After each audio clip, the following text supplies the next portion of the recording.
男人瞄准狙击镜，随后轻轻转动封偏旋钮，接着子弹瞬间击穿羚羊心脏，但受伤的羚羊还是一瘸一拐地跑了。而男人并不着急，他确信羚羊会倒在距此501米的位置，跟随着羚羊的血迹，他步步紧逼。可突然，东南方向却出现一条新的血迹，恰好与羚羊的血迹交叉，在地上形成一个诡异的三角形。男人不敢贸然前进，用望远镜望去，只见一只受伤的猎狗。男人心生疑惑，朝着猎狗反方向走去。德克萨斯州的沙漠毫无人烟，可从男人的位置远远望去，不但可以看到5辆杂乱停放的汽车，而且周围竟横七竖八躺满尸体。男人很是好奇，随后他将温彻斯特1897霰弹枪抵在腰间，小心翼翼上前查看。现场惨不忍睹，就连狗子也未能幸免。滚滚乌云笼罩下的德克萨斯沙漠，此时却显得如鬼魅般沉寂。但大山却面不改色，他参加过越战，这个场面不值一提。接着挨个打开车门检查，基本全都没了人样，直到打开这个车门。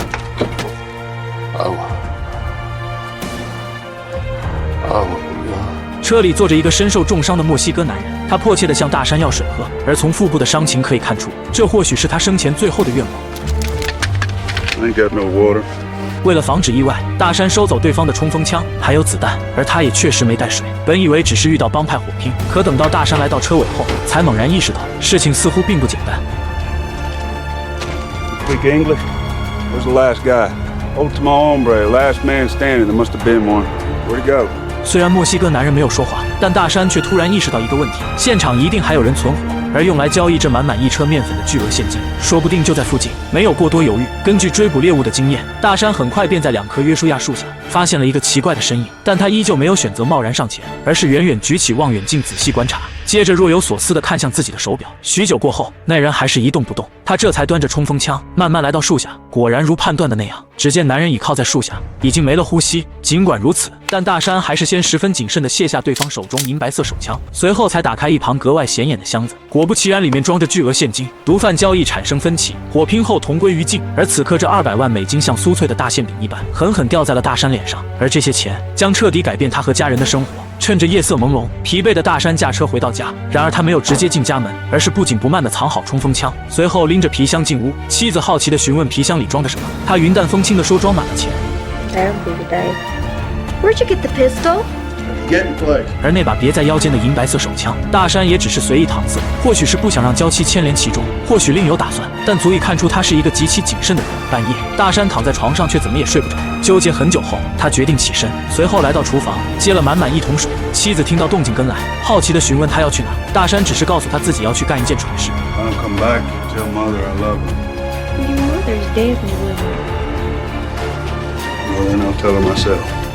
而大山口中的蠢事，竟是给白天还活着的毒贩送水。剧情在此处略显荒谬，但也看出男主本性善良。可等他再次来到事发地时，却意外地发现，白天明明完整的车窗，此刻竟碎了一地，而车里的人竟被近距离处决。他立刻意识到这里似乎还有其他人，而当他回头时，却看到自己的车旁不知什么时候停了一辆车，下来的人围着他的车查看一番后，紧接着便驾车疯狂驶来。眼见情况不对，大山顾不上太多，便撒丫子开始狂奔逃离。而身后紧跟的汽车在夜色下，似乎像是前来索命的恶魔，伴随着油门轰鸣和时不时划过耳边嗖的子弹声，大山只得狼狈逃窜。然而在跑到一座小山峰边时，还是不幸被子弹击中肩膀，摔下山坡，接着仓皇脱掉鞋子和外套，一个猛子扎进河水中。好在成功躲过来人的子弹射击，可让他万万没想到的是，对方竟还带着凶狠的猎犬。狗子游得飞快，刚出水便准备给大山致命一啃，不料人类不讲武德。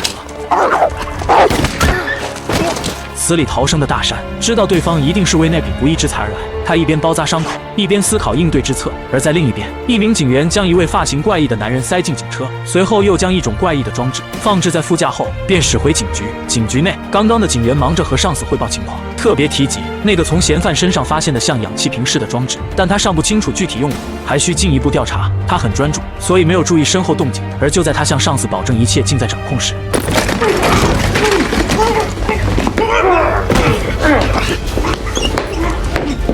对于突如其来的袭击，警员惊恐万分，他像一只被锁喉的羔羊，拼命扭动身体，试图让身体找到支撑点。可身后的嫌犯眼神里没有一丝情感，用铁质手铐死死勒住警员脖子，并且不断用力。羔羊越挣扎，男人便越兴奋。片刻过后，他来到厕所，仔细清洗双手。比尔是一名职业杀手，并且有严重洁癖。地板上，警员密密麻麻的挣扎痕迹，似乎成了他又一副杰作。随后不紧不慢，拿起那个特殊工具，驾驶警车离开。有人雇佣他追讨一笔丢失的巨款。可半路上，比尔鸣响警笛，叫停了前方一辆私家车。大白天开警车太过招摇，接着命令对方下车。What is that? I need you to step out of the car, sir. 虽然看着不像好人，但比尔毕竟是从警车上下来的。男人虽满脸的不情愿，但也只好乖乖照做。毕竟查个证件也用不了多久。可让他感到奇怪的是，比尔手里的装置。男人就这样失去生命。私家车停在一处加油站旁，车上下来的正是比尔，他要买些东西补充能量。然而就在准备结账时，老板的一句话却引起了他的注意。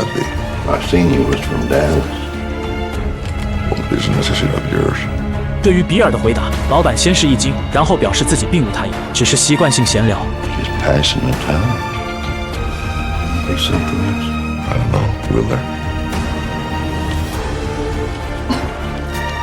Is something wrong? What? With anything? 稍加思索，比尔拿出一枚硬币，让老板猜正反面。老板显得更加困惑，但为了尽快结束这莫名其妙的对话，还是做出了选择。Heads, eh? Well done. 接着，比尔让老板好好保存这枚硬币，这才转身离开，只留老板呆呆地站在原地。他又怎么能想到自己险些就命丧黄泉？午夜时分，大山的妻子小翠听到屋外动静，于是探出头查看。What the hell? 原来是逃亡归来的大山。他一边清洗伤口，一边让妻子赶紧收拾行李，然后独自前往敖德萨去投奔自己的岳母。Well, how come? 因为他明白追杀他的人很快便会根据自己遗留在现场的卡车、车架号查出自己的住址。What am I supposed to tell Mama? She tries standing in the door and hollering, "Mama, Mom." 时间非常紧迫，妻子小翠虽然很担心自己的丈夫，但她对丈夫处理危机的能力还是很有信心。然而事实就如大山所说，在火拼发生的现场，有人正撬下他车上的名牌，而此人正是白天那位爱干净并且彬彬有礼的比尔。他受雇追讨那丢失的200万美金，仔细查看现场，接着从同伙手中接过一个神秘装置后， You getting anything on this? Not a bleep. 同伙碍手碍脚，干脆直接杀掉。等到警员们赶到，现场已经是一片狼藉。I know this truck. Belongs to a fella named Maul. These boys appear to be managerial. 老警长贝尔感叹，他从警30年，对这些早已见怪不怪。只是那些真正的凶手，从来没被绳之于法。画面一转，比尔已经来到大山家门口，气枪再次派上用场。可此时大山两口早已离去，地上有账单信件，屋内一片狼藉，看得出走得很匆忙。从冰箱拿出牛奶，比尔坐在沙发上，事已至此，先补充点蛋白质。但比尔平静的脸上却透露出让人不寒而栗的杀气。片刻后，他根据账单信息来到物业中心，想要问出一些信息。I'm looking for Llewellyn Moss. Where does he work? I can't say. Where does he work? Sir, I ain't at liberty to give out no information about our residents. Where does he work? Did you not hear me?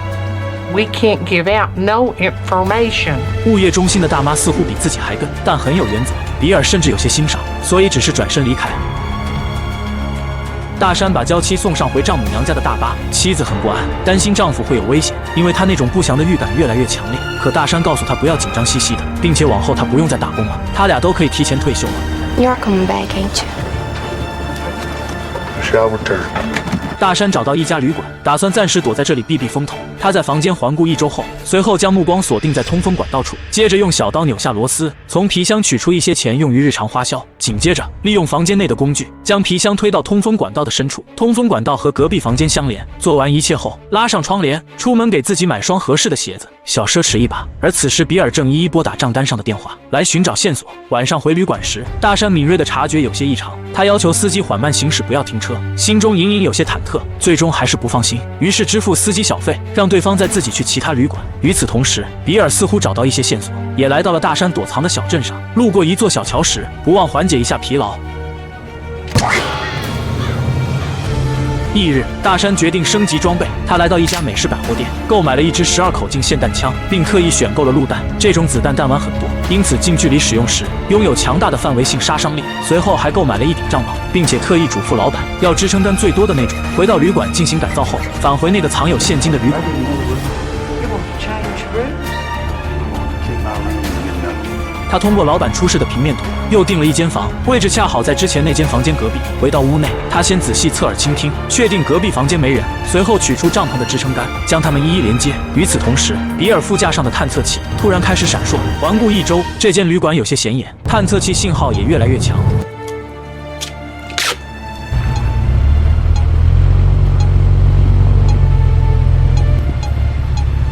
锁定房间，然后来到旅馆前台，仔细观察平面图。随后他选了间房间，而大山利用衣架给长长的支撑杆前固定了一个钩子，然后开始卸下通风管道的盖板。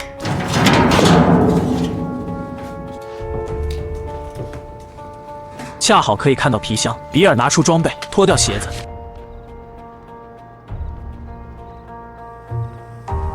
在一间房门前停留。就在大山成功勾住箱子时，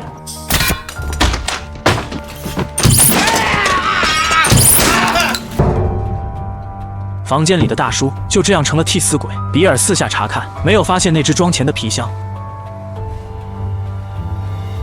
最终用硬币拆下通风管道的盖子，管道内的划痕很深很明显。画面一转，大山满脸焦虑地坐在一辆快速行驶的车上，司机是一位中年大叔。Shouldn't be doing that. Even a young man like you. Doing what? Hitchhiking. Dangerous. 一栋豪华大楼内，男人悠然自得地坐在椅子上。他叫乔治，也是一名杀手。而在他对面的大胡子，正是雇佣比尔追讨200万美金的雇主。但比尔太疯癫，导致自己2名手下死得不明不白。担心比尔有私心，所以又派杀手去干掉比尔。乔治知晓比尔是个可怕的对手，但架不住对方给的太多，所以便接下了这个活。大山拎着皮箱来到一家新的旅店，他给了前台一些小费，告知对方如果有任何人入住，就给自己打个电话。随后来到房间，房间在2层临近街道。可深夜，大山躺在床上泛起了嘀咕：杀手怎么会知道自己的位置？于是他起身检查皮箱，果不其然，有一沓钱内藏着跟踪器。然而就在这时，房门外传来一些响动。大山蹑手蹑脚给前台打去电话，可无人接听。接着俯下身子观察，似乎有人在慢慢接近，拿出随身携带的霰弹枪，坐在床上，然后关掉台灯。突然，一双黑影在门口停留，空气瞬间像是凝固了一般。可黑影又离开之后，门外来人关了走廊的灯。正当大山屏气凝神之际，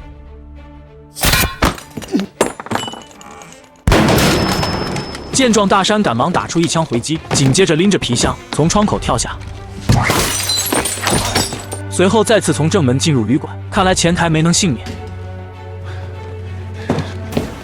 谨慎地从后门踱步而出。可还是被击中侧腹，大山强忍疼痛。就在他思考如何脱身时，一辆车缓缓驶来，大山快步上前将车拦下。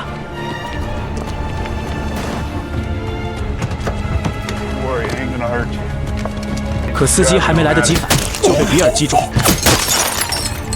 见状，大山俯身猛踩油门，可在比尔一顿连击后，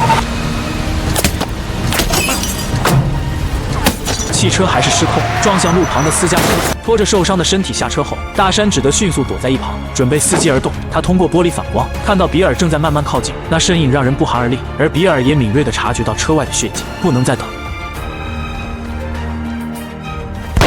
大山探出头，果断开枪，可连放几枪后，只看到一串血迹。虽然没能干掉对方，但这次杀手比尔显然败下阵来，受伤后狼狈逃离。负伤的大山来到美墨边境，他的伤越发严重，而目前只能过境医治，因为他知道一旦警员知道他的下落，手里那200万也会打水漂。在路上迎面碰上3个年轻小伙。 Were you in a car accident? $500 for that coat. 他花高价买下小伙的外套，还有同伴手里半瓶酒。现在的情况带着皮箱并不明智，所以大山将他扔在隔离网的另一边，那里大概率没人会去。随后假装酒鬼，在边卡站蒙混过关。伴随着墨西哥风情歌曲，大山从昏迷中醒来，随后给对方一些钱，让对方送自己去医院。而另一边，杀手比尔可没这么幸运，他从深夜熬到白天，这才等到药房开门。随后稍加思索，取出一块布剪成长条状，一瘸一拐来到药房门口停放的汽车旁，确定没人注意，将布塞进油箱，卡好时间点燃。就在他走进药店没一会，趁乱拿走药品，回到旅店处理伤口，这次伤得不轻。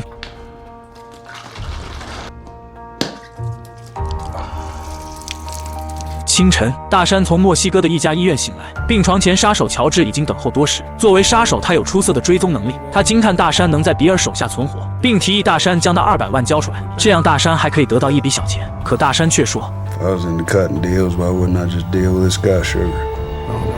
You don't understand. You can't make a deal with him. Even if you gave him the money back, he'd still kill you just for inconveniencing him. He's a peculiar man. He's not even like me. No, he don't talk as much as you. I give him points for that.